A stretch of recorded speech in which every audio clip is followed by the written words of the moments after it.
What is going on, everybody, and welcome to a brand new video. Today I'm going over the FIFA World Cup Russia 2018 power rankings. I'm not making it a super long intro. All I ask in return is drop a like and subscribe if you want to see more World Cup content. My name is Elite. I'm going to give you my 32-1 in terms of strength going into World Cup. Here it is. Number 32, we've got Panama. They came out of a very weak CONCACAF this year. USA choking. Honduras not having a good team. Trinidad and Tobago, well, they're Trinidad and Tobago. Panama didn't have too much competition, and they still barely scraped out even after getting a 4-0 loss to USA, who did not even qualify. That's why I have to put them at 32. Saudi Arabia at 31. I don't know much about their national team, and I don't expect to know much about their national team after their poor run in 2018 again. Then we've got Japan, who although consistently make it into the World Cup out of their easy Asian qualifying group, still very weak team. They're struggling against subpar teams like Mali. They're getting absolutely destroyed by South Korea 4-1 and only beating teams like North Korea and China, who do not field very great teams. Then we've got Tunisia, who actually might be a little bit underrated at 29th. They don't have much World Cup experience, but they have been beating a few teams that are notable in friendlies, such as Costa Rica 1-0 a few days ago. Morocco as well, doing well in the friendlies, so it might be a little bit underrated. Definitely have to watch out for them in the group stage, coming off of a 2-0 win against Serbia, and then Nigeria actually losing to Serbia. I have to put them here at 27th because Nigeria has a lot more World Cup experience in the last few World Cups than Tunisia and Morocco, but ultimately their team is not looking very strong as much as I would want to see them do well. Then we've got Iran, who actually qualified third out of all of the countries in the world after Russia obviously qualifying by default, and then Brazil qualifying in the South American qualifiers. Iran qualified in the Asian qualifiers very early, so they do show some signs of strength, but ultimately they have not proved it to me in the last few years. Serbia, I would have put them a lot higher if it had been a year ago, but they aren't showing too much strength recently either in these friendlies, although if you do look at their individual players, they could step up. You've got Milinkovic-Savic, you've got Tadic, you've got several different players who could step up for Serbia and maybe make them a little bit higher than 25 by the time the World Cup comes around. Australia had a very, very good performance against Colombia a few days ago, forcing a 0-0 draw. So if Australia can make this strategy of maybe parking the bus, strong defense, and then get a counterattack against some of the smaller teams in their group, they could actually come out and maybe sneak a second seed into the knockout stages. Then we've got Iceland, a very big underdog going into the qualifiers, and now they have earned their spot in the World Cup after a great run led by Gylfi Sigurdsson, but ultimately I don't buy into all of the hype that Iceland is getting. Amazing fans, and I love the story. First time ever qualifying for the World Cup. Smallest population country to ever qualify for the World Cup, but ultimately not strong enough to end up winning it. I'm putting them at 23rd. Russia, they have the home field advantage, and they also do field a few players that we see in La Liga. We see some notable players in the Russian league, and I'm putting him here at 22nd. I don't expect too much from them in the World Cup. I don't actually expect them to get out of their group. I believe I put them in third in Group A in my predictions, but I'm going to have to put them in 22nd in terms of the power rankings here. The next team is Costa Rica, and again, coming out of CONCACAF. They actually did take a loss to Tunisia recently, and CONCACAF is very, very weak this year, so although they did perform well against Mexico at times, they performed well against USA, they were able to beat Panama, beat Honduras, beat Trinidad, no problem. It's still not proving too much because of how poor CONCACAF was. I don't think they're going to be making the run that they did in 2014, where they escaped from a very tough group with England, Uruguay, and Italy, and then actually making it to the round of 8, taking it to pens with Netherlands. An amazing run by Costa Rica. I just don't see it happening again. Then we've got Egypt, led by Mohamed Salah, possibly one of the best players in the world right now. And I would say one player cannot carry a team, but Salah has definitely proved to be a very strong player that actually did star for Egypt in the qualifiers as well as Liverpool recently. He could have what it takes to at least pull Egypt out of the group stage. Then we've got Croatia here in 19th, a very strong team from 4 years ago, and I don't see them really have gotten much better. I'm putting here at kind of mid-table 19th. I'm not sure what to expect from Croatia, but I don't see them as strong as some other teams who definitely proved themselves in the group stages. Croatia not having too tough of a group to qualify. Maybe they'll prove me wrong and have an amazing World Cup. Then we've got Peru, somebody who I actually do think deserves this 18 spot here. A lot of people must put them a lot lower, but after their consistent performances in the World Cup qualifiers in South America, and you cannot write off any team that comes out of the South American qualifier. That's easily the most difficult qualifier in the world. Maybe Europe second place, but I honestly think South America's qualifier is brutal. Only 5 teams come out of that, only 4 teams guaranteed a spot, and then obviously the 5th going into a playoff game. But only 5 teams coming out of South America, and there are a lot of good teams from South America. Then we've got Senegal, who are fielding an amazing attack.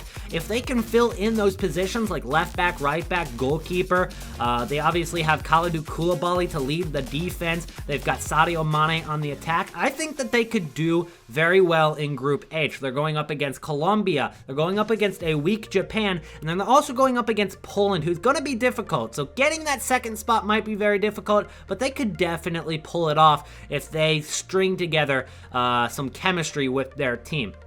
Next up, I'm putting South Korea, who although have been up and down, they have proved themselves. Heung-min Son leading this team. They beat Colombia, I believe it was about a month and a half ago, so they definitely can prove themselves against big teams. It's just the inconsistencies about South Korea that I am worried about. Next up, we've got Switzerland. Switzerland haven't really had any star attackers come up in the last 4 years. They've still got Shaqiri, I think, would be leading the attack, Lichtsteiner leading the defense, and then they have a few goalkeepers to choose from in Berkey and Sommer, but ultimately I don't think Switzerland are as strong as they were going into the 2014 World Cup, where I believe they were in about 5th place in the FIFA Coca-Cola power rankings.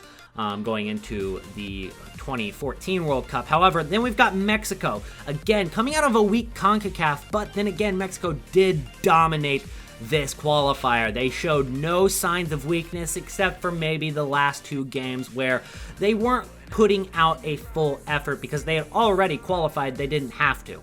Then we've got Denmark, led by Christian Eriksen. Denmark not only have a star player in Christian Eriksen, they definitely seem to have the chemistry to take them far in the World Cup. They're a team that haven't been in a World Cup in a few years, and ultimately I think that they're going to push to go as far as they can in the 2014 World Cup. That's why I'm putting them so high in comparison to a lot of other people. Uruguay is another team similar to Switzerland who were ranked much higher going into the 2014 World Cup. They have such a strong attack, maybe the best strike force in the world, with Edinson Cavani and Luis Suarez, probably 2 top 5 strikers in the world. But when it comes down to it, they don't seem that strong. They came in, I believe it was 4th in the qualifiers, just scraping by ahead of Argentina. But ultimately, again, you can't write off any team that came out of the South American qualifier. Then we've got Sweden, who showed very strong without Ibrahimovic, and maybe Ibra might have been holding them down. Now they're coming together more as a team, and that's why I'm putting them in 11th. Next up, we've got Poland, who I'm putting in the top 10 simply because, led by Lewandowski, Błaszczykowski having a good World Cup qualifier, Piszczek coming back from injury after being injured a few months ago during the qualifiers. I gotta put him 10th here, but I might be a little biased. I am 1/4 Polish. Let me know if I am being a little bit too friendly to Poland in the comment section down below. Then we've got Argentina, who I want to do so well for Messi. I want them to win it, but after their performances recently, I can't put them higher than 9th. You do have to remember that they struggled in qualifiers, but then again, they didn't have Messi for 4 of the games because of a ban, so it could go either way, but recently they have not been playing well, so I can't put them above 9th.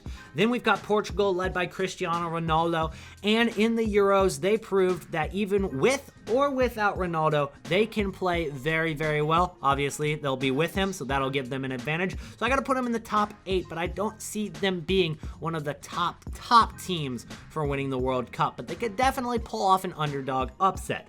Then we've got Colombia in 7th, who, although I think they have an amazing team, they've shown to be a little bit inconsistent. Although they did beat France in a friendly game a few days ago, they also drew Australia, so a little bit inconsistent here. They play really well for spurts at a time, and then they seem to go on spurts where they just cannot score. But filling in spots at fullback with Frank Fabra and with, I can't remember, he's a PSV right back, but nonetheless, filling in those holes from Armero and Zapata are going to be huge. Then I've got England at number 6 because they have come together as a team. We saw it in World Cup qualifiers. They're a lot stronger than they were 4 years ago. That's why I'm putting them so high. Then I've got Belgium at number 5, who on paper seems so good and possibly one of the most talented teams in the world, if not the most talented team.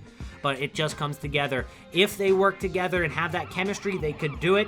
But we've seen that more from Spain and Germany recently than Belgium and France, who I have in 4th. Again, on paper, such an amazing team. And in my predictions, I have them winning it, but I have to put them in 4th in the power rankings for strength of team, just because it seems like when Ousmane Dembele and Pogba are on the field, they don't mesh well together with the rest of the team. And I think they need to do that before the World Cup starts if they want to have a chance of winning it. Then we've got Brazil at number 3. How can you not put Brazil at number 3 in pretty much every World Cup power rankings? They are so good. They flew through the South American qualifiers. Again, one of the toughest qualifiers, and they were the 2nd team to even qualify for the World Cup, which is very impressive, and they have not been letting up in the friendly matches recently either. Spain, 6-1 win against Argentina a few days ago, doing well in the qualifiers and really, really showing that they are the team that they were in 2010 once again. They had a dark spell in 2014 by getting grouped, but I don't think it'll happen again this year. They're gonna do well. Then, how could I not put Germany at number 1? The depth that they have in Germany is unreal. You could put Germany's 3rd team in the top 5 for power rankings, but ultimately I have them at number 1 because their starting 11 is unreal.